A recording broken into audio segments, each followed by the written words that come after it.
Krishna Krishna Krishna Hare Krishna Krishna Krishna Krishna Krishna Krishna Hare Oh Krishna Krishna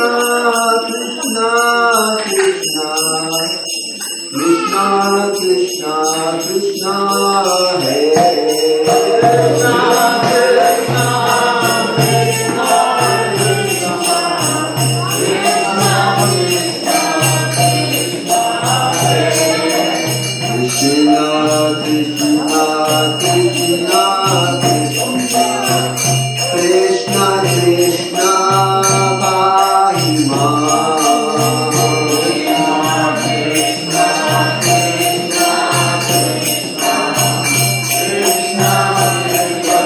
Krishna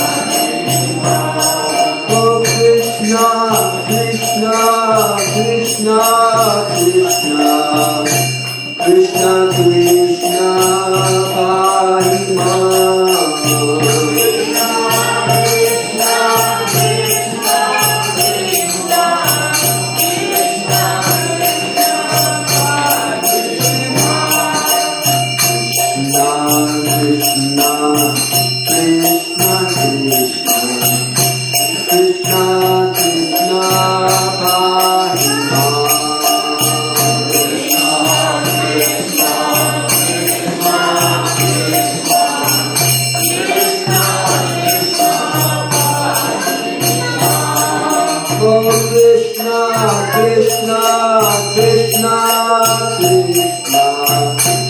Krishna Krishna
Prabhupada, Srila Prabhupada.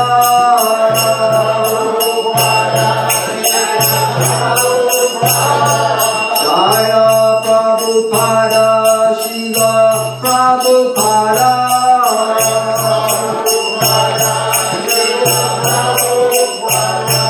Jaya Prabhupada, Srila Prabhupada. Jaya Prabhupada, Srila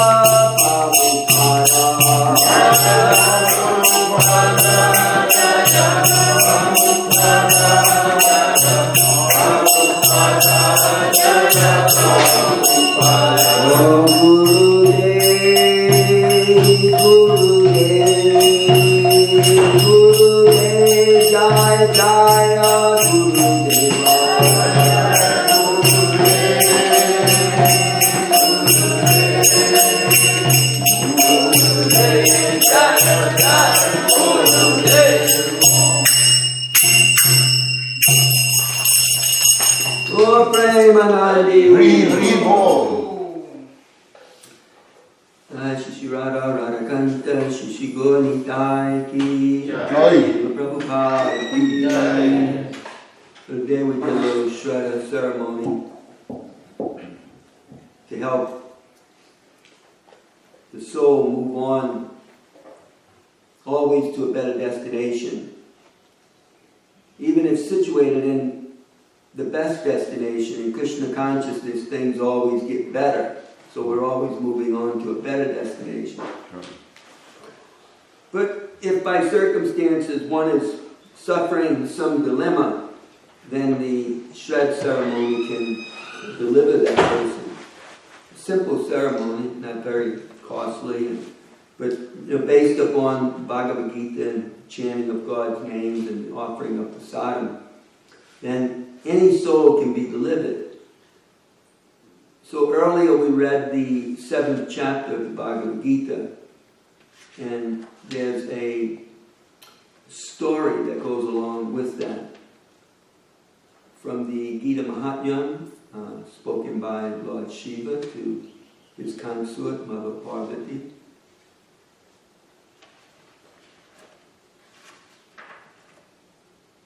Lord Shiva said, "My dear Parvati, hear now the divine glories of the 7th chapter of the Srimad Bhagavad Gita. Sankakarna was a so-called Brahmana who lived in a large town called Pataliputra. Like an atheist, he performed no devotional service to Lord Krishna and neglected the religious ceremonies that would release his departed forefathers from whatever sinful condition of life they may have been in. Sankakarna's main concern was to amass large amounts of wealth by the performance of business activities.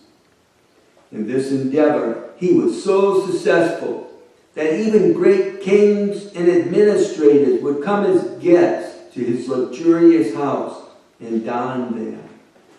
In spite of his vast fortune, greed made Sankakarna into the worst of misers. So much so that he uselessly hoarded his riches deep under the ground in a secret place, the whereabouts of which only he knew. Even in his family life, Sankakarna was never satisfied, for although he had children from 3 wives, he planned to marry yet again. He traveled with his relatives to another town to marry his 4th wife and stopped overnight on the way.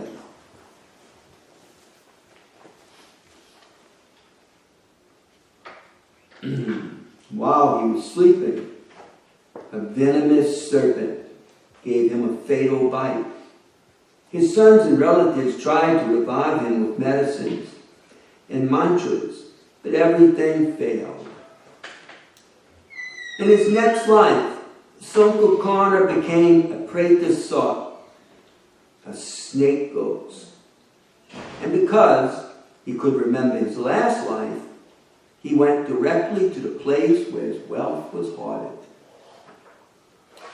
This, of course, was quite close to where his previous family were living. He was content for some time to simply guard his hoard, but soon became frustrated with life as a preta sot. So he appeared in the dreams of his sons and asked them for help. He said to each of them, "I am your dead father, and I am now living as a preta sot, guarding a great amount of treasure that I want to share between you." He then told them where it was. In the morning, the sons woke and told each other of their dreams. One son, Siva, suspected these were more than just dreams, which coincided with each other. Siva, like his father, was also greedy for money, so he took a spade and hastily went to the place described in the dream and started digging, even though a large snake hole was there. The preta sot happened to be sleeping at that time and awoke, startled. The preta sot came out of the ground, hissing loudly, and began to sway back and forth in a threatening way. "How dare you disturb me? You fool! Who are you? And what is your purpose? Who sent you? Answer me now." Siva, understanding the situation, immediately replied, "I am your son, Shiva. Last night you came to me in a dream and told me to come for the treasure." The preta sot was pleased with the reply and laughed. "Yes, but you have forgotten something. If you are truly my son, why are you not performing the necessary rituals to free me from this snake form? It is due to greed only that I am cursed like this. Do you want to meet the same fate as myself?" Responding to this challenge, the ignorant son humbly asked his father, "What exactly should I do?" "My dear son," replied the preta sot, "no type of charity, penance, or sacrifice will bring me complete happiness or total freedom. Only by the recitation of the 7th chapter of the Bhagavad Gita can I be saved from the wheel of birth and death. Therefore, kindly seek out a pure Brahmana who knows this chapter, and at the time of performing the shred ceremony, feed him very nicely. The shred rituals can remove my sins, but the 7th chapter of the Bhagavad Gita can open the door of Vaikuntha. Therefore, kindly do this for me." Desiring to please their father, Shiva and his brothers performed the shred rituals, while a qualified Brahmana chanted the 7th chapter of Bhagavad Gita. By the power of those verses, Sankukarna became free from the snake ghost body and received the spiritual four-armed form, Sarupya Mukti. He then blessed his sons and ascended to the spiritual world. The blessed sons developed devotion to Krishna by using their wealth to construct temples, distribute food, and dig wells. They daily recited the 7th chapter of Bhagavad Gita and finally attained the same destination as their father. Lord Shiva concluded, my dear Parvati, anyone who hears this narration will certainly be freed of all sinful reactions. And they give a little sloka from the 7th chapter that goes with it. That's text number 8. Rasoham apsu kunteya prabhashmi sasi suryaha pranava swavavedesu saddake parusham nisu. O son of Kunti, I am the taste of water, the light of the sun and the moon, the syllable Om in the Vedic mantras. I am the sound in ether and ability in man. Jai. Srimad Bhagavad Gita ki jai. Jai. Would anybody like to say anything? Gokula, you can add something on Vedanta. Well, I really appreciate getting that blessing. Yeah, me too. I can use all the blessings I can get. Yeah, we all can. In this world, it's inevitable that we'll accumulate some bad karma. It's just, especially in an age that is the worst of ages in the material world, it's not really felt in the higher planetary systems, the Vedas say. But on Earth, the Kali Yuga is very dangerous, and it's full of problems and chaos. It's called the age of hypocrisy and quarrel. There's always fighting and troubles. Everyone's life always has some drama that takes up all of their time and energy. And this way the soul suffers, and the problem is we can't get out of it. Things just get worse. It just gets worse, because the whole world is just full of sinful activity, practically speaking. It's just very hard to escape it. But by the mercy of the Bhagavad Gita and the mercy of Chaitanya Mahaprabhu, he's the Yuga Avatar, he's the blessing that Krishna gives to this demoniac time. He comes within the midst of all of this. And he teaches love of God. He's an amazing incarnation. Like Krishna, he enjoys himself as a little boy. And amazing pastimes. Just completely enthralling all of his relatives and the neighbors and friends. He was called Nimai. His Shastric name, or the name given by the astrologers and sadhus, was Vishvambhar. Vishvambhar, he gave a hint to what the future of his mission would be by appearing on the Gaur Purnima, they call it, the Purnima day, and there was an eclipse, and so all the people were going to the Ganga and they were chanting the names of Hari. But it was really for Lord Chaitanya's birth. It was a hint that this was his mission, to teach people about this chanting. And he would cry as a baby, and he wouldn't stop crying until people chanted the names of Hari. So in this way, he was giving a little hint. So many things would happen. He would come in contact with snakes.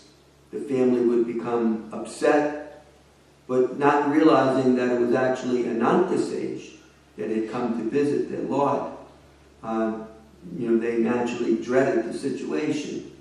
But by the arrangement of the Lord's pastimes, he naturally escaped any danger. And Seshanaga would crawl off, and people would chant mantras and thank God for protecting the baby. So many things like that happened. And as he grew, he exhibited his vast learning. He immediately, just by seeing the Bengali alphabet, he learned it and could recite it in a beautiful way. When he went to school, whatever he heard, he would always remember it. In fact, he became the most potent pandit at the school. But at the same time, he would enjoy his pastimes with the boys and go to the Ganga and bathe. And while at the Ganga, he would be more mischievous than Krishna. Brahmins would try to meditate. He would interfere with their meditation. He would steal their offerings. He would say, "But you called me to eat, so I ate." And he would reveal himself in that way, but nobody could understand that this was actually Krishna's incarnation, because he manifests his Maya to make people not see himself as he is. They would just see a restless boy, but not just a bad kid. He was too enamoring. Everything about him was perfectly formed. His teeth looked like pearls. His hair was always beautiful and curly. His limbs were perfectly formed. His arms reached his knees. His eyes were lotus-like. Just everything was perfect.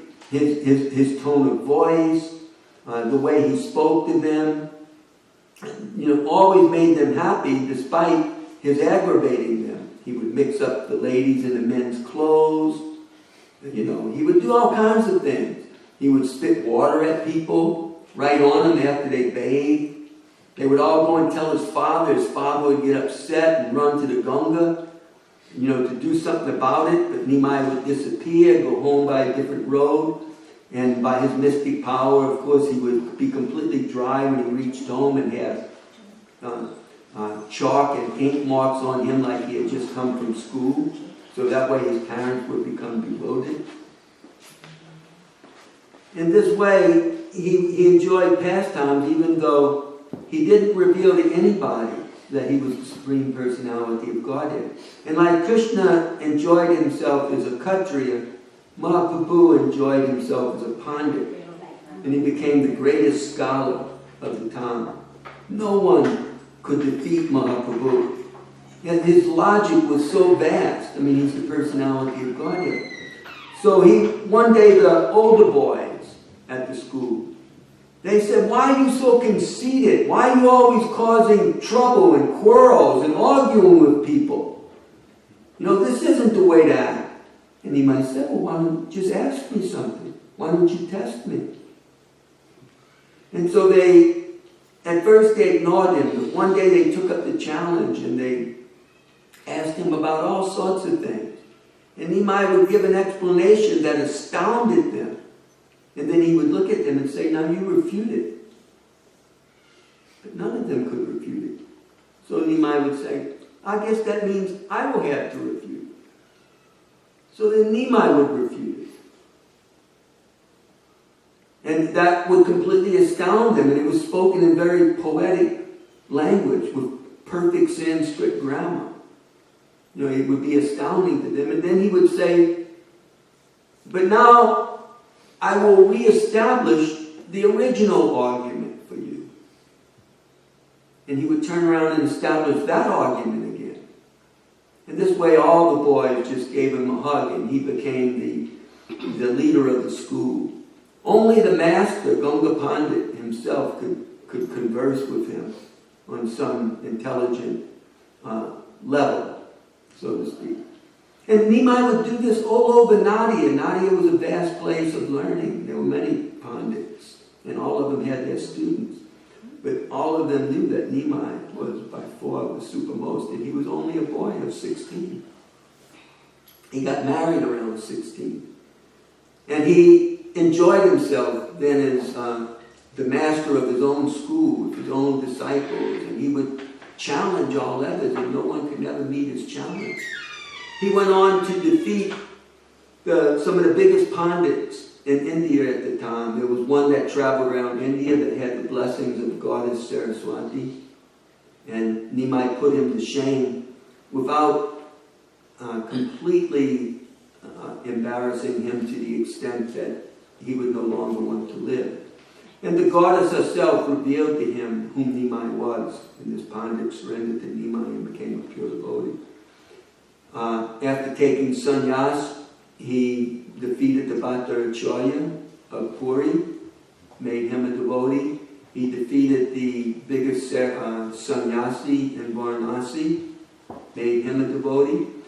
One amazing thing, though, is that while Nimai was enjoying life as a scholar, and all the pure devotees there, all they could think about was if Nimai Pandit became a devotee, then the whole world would change. Because right now, nobody has devotion for Krishna.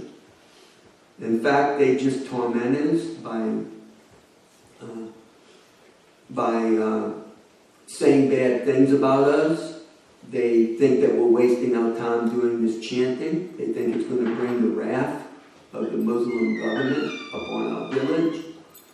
They think we don't have nothing better to do than to chant these names, and that these names don't have any potency because we all live in, to their estimation, in poverty. So that was the situation, and the devotees, Nimai would pick on them too. He would challenge them. He'd ask them what they're doing, and sometimes the devotees would challenge him back. Nimai Pandit, why are you wasting your time in education? This is all very fleeting. It's going to leave you one day. It's better to fix your mind on Krishna and return home, back to Godhead. This is what life is really about, not just exhibiting yourself as some big scholar, as though that's going to save you at the time of death. Nimai, don't worry about me. I appreciate you for wanting me to become a devotee. Don't worry, I will one day become a devotee, but for now, let me study some more. So in this way, he would act like this. In the meantime, Balaram appeared approximately 12 years before Nimai Pandit in the land of Radhadesh, which is not around the Ganga. From that time onward, that land became very rich. From the day of his birth, he was a devotee. From the day of his birth, he could think of nothing but Krishna. The townspeople were enthralled. How does this boy know all these pastimes? And acts them with sentiments that are so deep that it just gives us a tremendous revelation on these matters. And Nitai, he would tell them, these are my eternal pastimes. But nobody could understand who he was by the Lord's influence of Yoga Maya. So, at 12 years old, Nitai left home, much to the dismay of his parents, just like much to the dismay of Kausalya and Dasarath and his other wives. Ram left home, and Dasarath gave up his body. When Krishna left Vrindavan, Yasoda and Nanda were so afflicted with grief. So when Nimai left home, Hadai Pandit, that was his father's name, he was like a crazy person. He couldn't stop calling for his son. He was like somebody who could never give up his grief.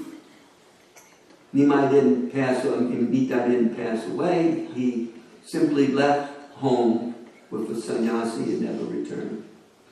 Went on pilgrimage. That pilgrimage is described. It's also said by hearing about the pilgrimage of Nimai that one becomes freed from all sinful reactions.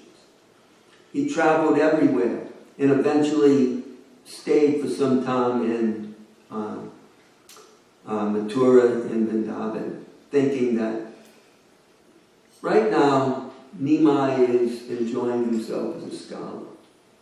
I will join him when he takes up his devotional life and teaches Krishna Bhakti to everybody.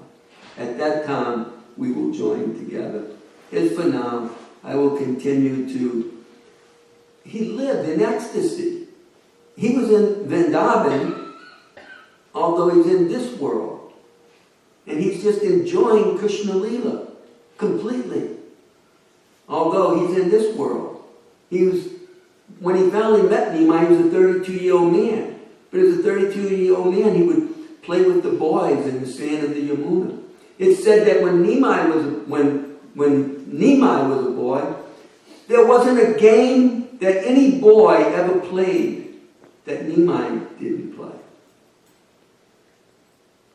Once Nimai's father, not Nitai, but Nimai, we're back with Lord Chaitanya. Once Nimai's father decided that he was going to take him out of school because the family became heartbroken. Nimai had an older brother. And his older brother took sannyas when he heard the family was planning his marriage. From the day he was born, he was a renunciate. He lived in the house temple room. When Nimai would bring him home for dinner, he would come home and eat, but then he would go back to where the devotees were assembled discussing Krishna Katha.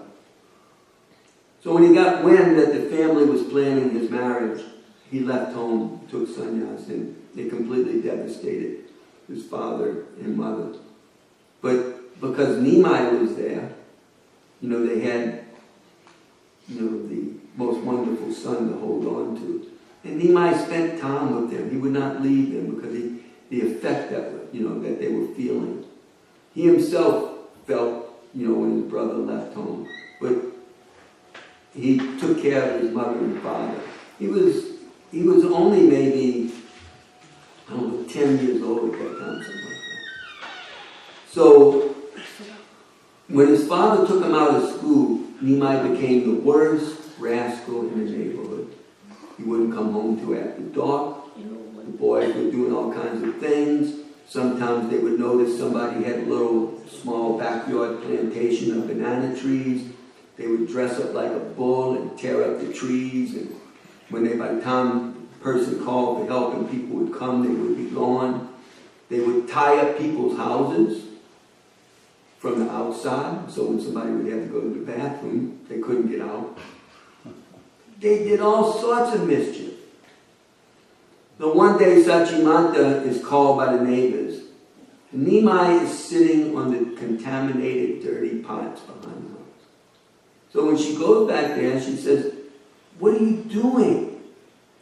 Don't you know by now what is clean and unclean?" And so Nimai says, "How am I supposed to know what is clean and unclean? I'm just an illiterate Brahmana. I'm not given education. To me, everything is one. How am I to know the difference between things?" So in this way, he engaged in some philosophical debate with his mother, who eventually had to go take him down herself. But when the neighbors heard this, they all chastised his father. What has gotten into you that you don't send a boy to school? Most parents, they had to force their children to go to school. Your son wants to go to school and you won't send him to school. So Jagannath Mishra, he was a Mishra, he relented. He said, "You are my neighbors, you all love me so much.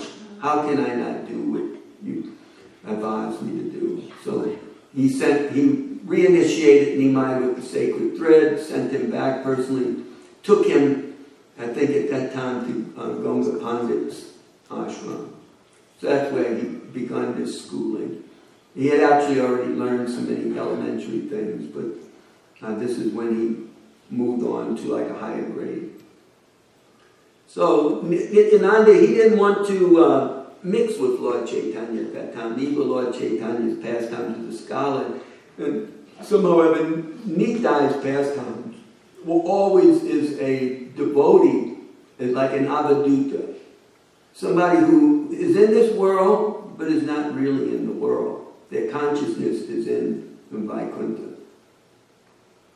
And he was going to wait until Lord Chaitanya, who was actually the king of the Brahmins, he was by far the supermost Brahmin on earth. He is the greatest of any Brahmin, is Nimai Pandit. But he was waiting for him to become a devotee.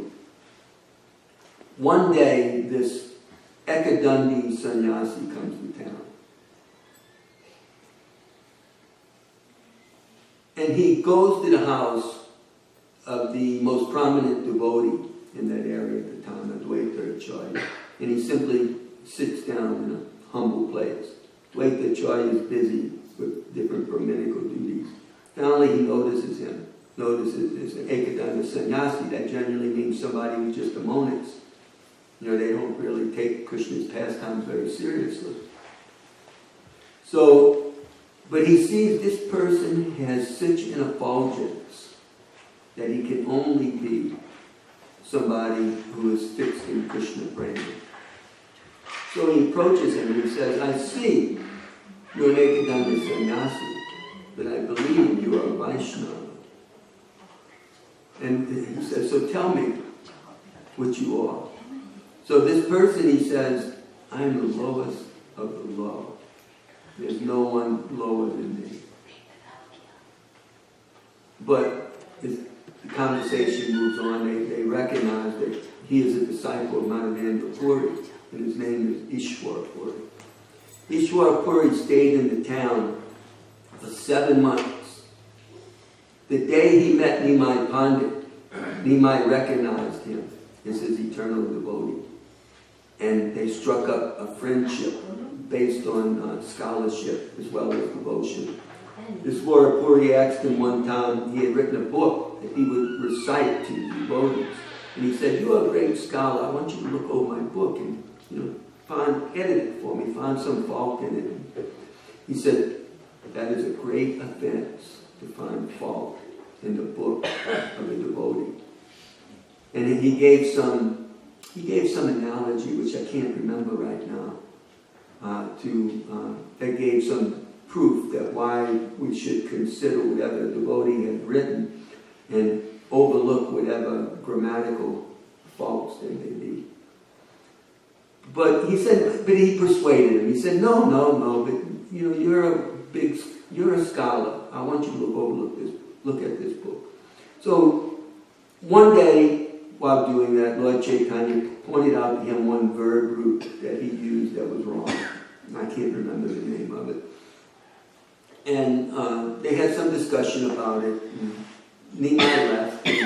That night, Ishwar Puri thought about it. And so the next day, because Nimai would come every day after he finished teaching his class, he would come and visit Ishwar Puri on a daily basis. And Ishwar Puri said, you know that verb root? Actually, the verb root I originally used is the correct one. And he explained why, and Nimai was very happy. He liked to be defeated by his devotee. So he accepted that.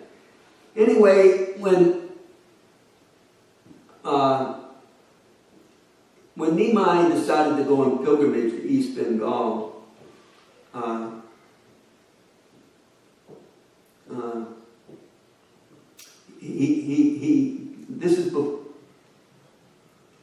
I got some pastimes mixed up. He went to Gaya, and it was in Gaya that he met Ishwar Puri again. Ishwar Puri left town. Nimai is going about his activities. He's married at this time. Married his first wife, his eternal consort, Lakshmi Devi. That was a name in this world at that time too. So in Gaya he meets Ishwar Puri again. And that's where he takes initiation. And his life changes. All of a sudden he becomes no longer interested in scholarship. He just becomes a pure devotee. And all he can see is Krishna. And to the befuddlement of the whole town, because they just knew him as Nimai Pandit, that hey, if you needed anything answered, that was the person to go to. And he was by far the greatest professor of the country. So, but now all of a sudden, Mr. Professor has become the greatest devotee. And that's when Nityananda comes from Vrindavan and joins him, and they begin the Sankirtan mission together. So we have, maybe 10 minutes till they'll start serving prasadam. Are there any comments or questions?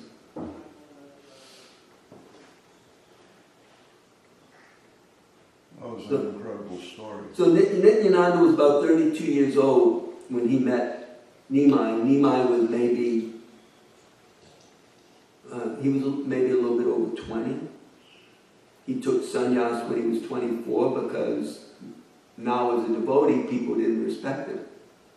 So he said, how am I going to spread the Sankirtan movement when people don't respect me? In fact, they're just committing offenses unknowingly, but they're committing offenses. The only way they're going to respect me is if I'm a sannyasi, because that's a cultural thing. Sannyasi may do the same thing as a grihastha. I don't mean a bad thing, but I mean like a devotional thing. They feel some ecstasy and act in such a way that people don't understand. Grihastha does that, people think you're just a mad person. Sannyasi does that, well, you don't want to say anything. You're afraid that you may commit some aparad, some offense, So he took sannyas. But just see the sacrifice, because he had remarried. His first wife passed away when he went on pilgrimage. She couldn't deal with the separation. She returned to the spiritual realm. And his mother remarried him again. And so he's basically newly married. His mom's at home. His father's passed away. His elder brother took sannyas. There's no more children in the family. And Nimai has to make this sacrifice. He's God himself. He can just enjoy his pastimes like Nityananda Prabhu is an avadhuta, not care what the public says. But instead he says, no, I have to do something that people will take this movement seriously. And he takes sannyas. And that's when he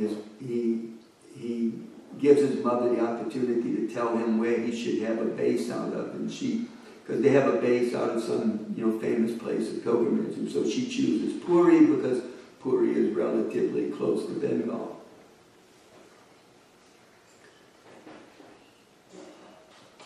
The interesting coincidence is that he said he went to Goya. He went there for a Shraddha ceremony for his father, like today, having a Shraddha ceremony for their mother, I think. Mm-hmm. So, and at that Shraddha ceremony, he saw these devotees worshipping the lotus feet, an impression of the lotus feet of the Lord, and he was so overwhelmed with their devotion, and it changed his whole mood.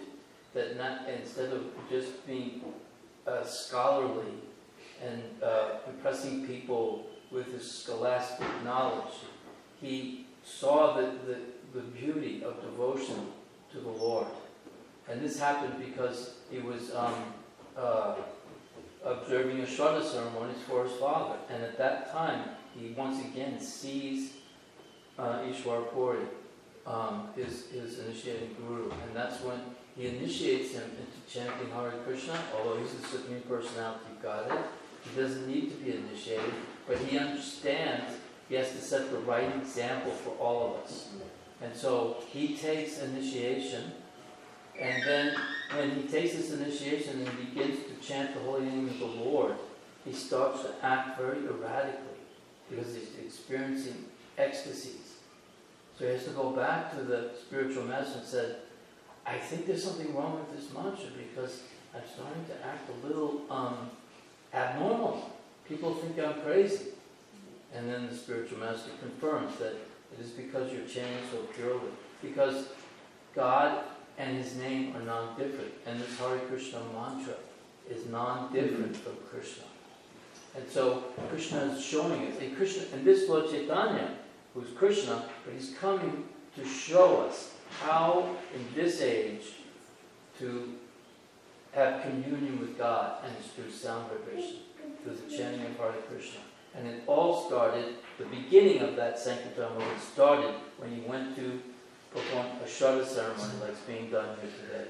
I think another interesting tidbit about that is that, it's like you have at many big temples, there's many places in that area that one goes and performs a ceremony.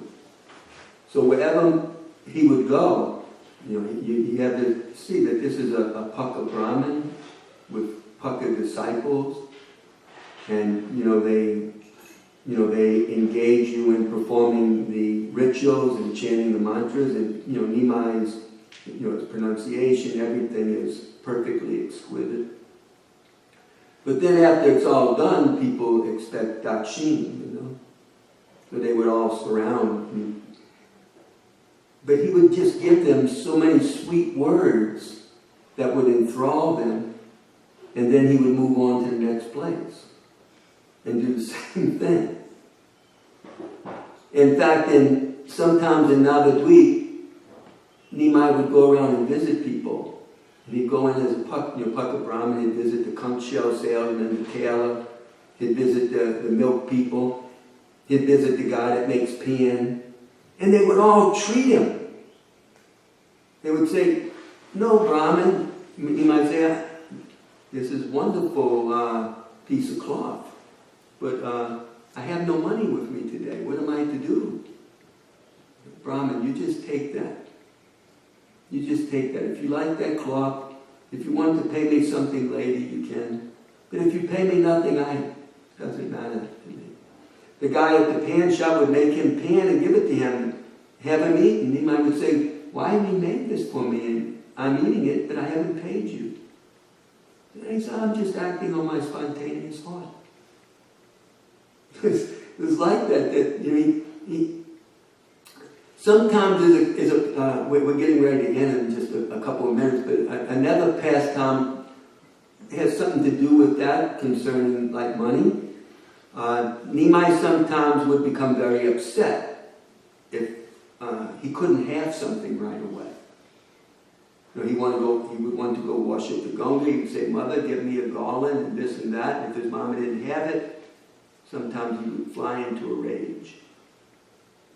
Just tear up everything in the house, even though it all belonged to him. His father at that time wasn't living. And when Nimai would fall into a mystic slumber. When he would wake up, his mother would bring him the garland and say, "Son, you can go now." And then later on, she would say, "Why? Why have you done this? This is, what am I expected to cook tomorrow for you?"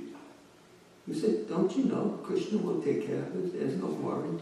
He would go off to school and he'd come back and he'd say, "Mother, didn't I tell you Krishna would take care of us?" And he would give her like 2 tolas of pure gold. And she would think, "Where does he get this? Does he make it from mystic power? Is he taking it from somewhere? How is he getting the gold? Whenever we don't have something, he comes back and he brings gold." And so, she was an honest woman. She would bring it to the people where you would exchange that. And she would say, "Look, show this gold around and see if it belongs to anybody before you make the exchange, So that way, there was never any poverty, but, because he is the independent personality of Godhead, sometimes he would do as he wanted.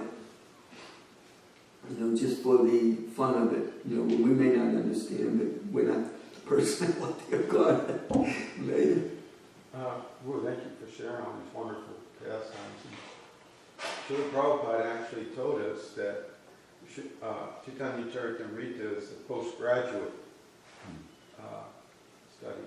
And, I'm thinking historically how he would travel all over the world and he would translate Bhagavatam. But then he took a part of his life and sat in LA and he finished Chaitanya Charitamrita and he really pushed for the publication of the books. It was just a marathon. The devotees basically weren't hardly sleeping. The artists were staying up all night painting. So the pastimes and the translation and purpose of Chaitanya Charitamrita is so important, obviously, to Srila Prabhupada and obviously to our movement. Yet we in the morning we have Bhagavatam class, in the evenings Bhagavad Gita class. And do we spend enough time relishing these pastimes and trying to understand Lord Chaitanya as much as we try to understand Krishna and Arjuna. We just spend maybe 5 to 10 minutes at the most after the Tulsi Puja reading Chaitanya Charamrita. But no, we can never spend enough time. So, to also exhibit to the world, Mahaprabhu's position, that's why we're taking the trouble to build that temple of Vedic planetarium. And Ambarish Prabhu is traveling the world trying to round up the money to make that opening in 2022. He has $25 million of pledges. He personally gave $30 million. They collected $25 million, and that's already spent. There's $25 million out in pledges, and Ambarish is trying to collect that. They need that to open in 2022. 2022 is the 100th anniversary that Srila Prabhupada was told to go to the West and teach Krishna consciousness. And there's other reasons why 2022 is the most auspicious year for this opening. So Ambarish is working on that very hard, assisted by a devotee named Braja Bihari and Sunanda Prabhu, one of Prabhupada's disciples from this area with Vishnu John, spent a lot of time in Houston, Dallas. He's also assisting him. And then after that, to actually finish it, but it'll be able to be open, the deities will be able to be moved, people can start going there, but there'll be other things they need to do. To finish it, they'll need, I think, another $30 million, if I'm not mistaken, at the current building cost. So, but that's all to show the world the glory of Lord Chaitanya and to teach the world the Vedic cosmology and the conclusions of